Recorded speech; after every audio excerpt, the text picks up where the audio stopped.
नमस्कार दोस्तों, इस वीडियो में हम डिहाइड्रेशन के बारे में समझेंगे। डिहाइड्रेशन कहने का मतलब होता है हमारी बॉडी से वाटर का लॉस होना प्लस साथ साथ इलेक्ट्रोलाइट का भी लॉस हो जाना या इलेक्ट्रोलाइट का भी इम्बैलेंस हो जाना। अगर हम डिहाइड्रेशन बोले तो डिहाइड्रेशन का आम तौर पे लोगों को ये समझ में आता है कि केवल वाटर का लॉस, ऐसा नहीं है। जब भी हमारे बॉडी से वाटर रिलीज़ होता है चाहे किसी भी रूट से, तो उसके साथ साथ इलेक्ट्रोलाइट भी रिलीज़ होते हैं, इलेक्ट्रोलाइट भी निकलते हैं। तो वाटर के साथ साथ इलेक्ट्रोलाइट का भी एक्सक्रीशन होता है हमारी बॉडी से। जब वाटर हमारी बॉडी से कम हो जाता है तो उस स्टेज को डिहाइड्रेशन के नाम से बोलते हैं।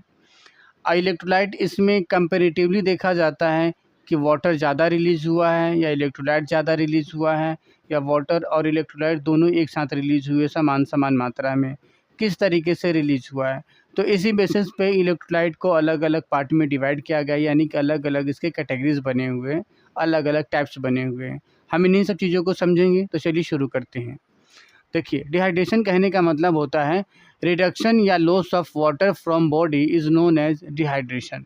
तो हमारी बॉडी से कम हो जाना या लॉस हो जाना वाटर का प्लस में इलेक्ट्रोलाइट का, वाटर प्लस में इलेक्ट्रोलाइट, इन दोनों का हमारी बॉडी से लॉस हो जाना या कम हो जाना ही डिहाइड्रेशन कहलाता है। इसके कॉज देखें तो मेनली दो कॉज है, एक फिजियोलॉजिकल कॉज होता है, एक पैथोलॉजिकल कॉज होता है।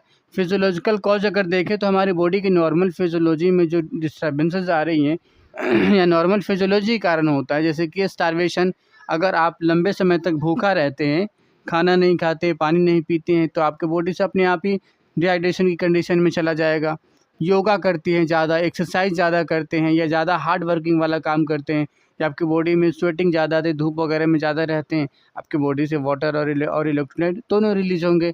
और ये नॉर्मल चीज़ें है, ये कोई डिजीज़ नहीं है, कोई डिजीज़ कंडीशन नहीं है, ये नॉर्मल आपकी बॉडी की फिजियोलॉजी है, तो उस कारण से होता है। दूसरा कॉजेज होता है पैथोलॉजिकली, जैसे कि आपको वोमिटिंग आ रही है, जो आप वोमिटिंग करते हैं तो बहुत ज़्यादा पानी मात्रा निकालते हैं, वाटर रिलीज़ होता है, प्लस साथ साथ इलेक्ट्रोलाइट भी उसमें बहुत सारे आ जाते हैं।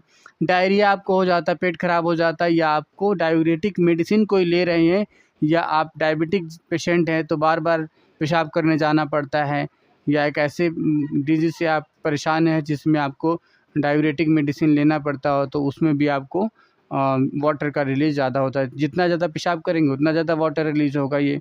तो ये पैथोलॉजिकल कॉज होते हैं।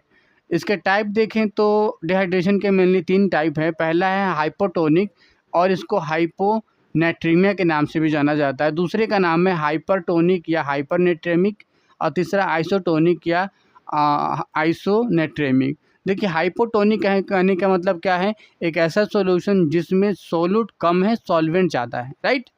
तो सोल्यूट कम है यानी इसका मतलब क्या है, इसका टोन कम है, यानी कि इसको हाइपोनेट्रेमिक बोलते हैं। यानी कि ऐसा जिसमें प्राइमरली लॉस ऑफ इलेक्ट्रोलाइट, यानी इलेक्ट्रोलाइट का लॉस होगा, उसमें मेनली कौन सा होगा, सोडियम इन पर्टिकुलर, यानी कि मेनली सोडियम का लॉस होगा। हाइपरटोनिक या हाइपरनेट्रेमिक बोलेंगे प्राइमरी लॉस ऑफ वाटर, इसके अंदर वाटर का लॉस ज़्यादा होगा। और आइसोटोनिक या आइसोनेट्रेमिक कहने का मतलब इक्वल अमाउंट में वाटर प्लस इक्वल अमाउंट में इलेक्ट्रोलाइट, इन दोनों का लॉस होगा। इसमें कॉम्प्लिकेशंस क्या क्या आ सकते हैं अगर डिहाइड्रेशन होता है, तो देखिए, अगर सीजर हो सकता है और ऑस्मोटिक सेरेब्रल इडिमा हो सकता है। सीजर मतलब कि झटके पड़ सकते हैं, दौड़े पड़ सकते हैं, और ऑस्मोटिक सेरेब्रल इडिमा हो सकता है। पेशेंट को अगर नहीं ठीक किया गया तो कोमा में भी जा सकता है, क्योंकि इलेक्ट्रोलाइट इम्बैलेंस के कॉम्प्लिकेशन हम देख चुके हैं क्या क्या हो सकता है। जैसे इलेक्ट्रोलाइट का इम्बैलेंस होगा या वाटर का इम्बैलेंस होगा, सारा मैकेनिज्म ठप पड़ जाता है बॉडी का, और पेशेंट की तुरंत डेथ भी हो सकती है। इसका थेरेपी में क्या करते हैं हम सब जानते हैं, रिहाइड्रेशन थेरेपी करेंगे, यानी उसको पानी पिलाएंगे, पानी कम हुआ तो पानी देंगे, और क्या करेंगे इसमें। तो इसका 2 तरीके से करते हैं, एक तो इंट्रावेस्कुलर करते हैं या ओरल तरीके से करते हैं, पेशेंट की कंडीशन के अकॉर्डिंग। अगर उसको हल्का फुल्का चीज़ें आई हैं, थोड़ी बहुत है, तो आप उसको ओरल दे दीजिए, ओरल से ठीक हो जाएगा। लेकिन सीवियर कंडीशन लग रहा है तो भैया तो उसको तुरंत ही IV देनी पड़ेगी, यानी कि इंट्रावेस्कुलर उसको थेरेपी देनी पड़ेगी वाटर की, रिहाइड्रेशन की। ठीक है, अगली वीडियो में मिलते हैं किसी और टॉपिक को लेकर, तब तक के लिए शुक्रिया।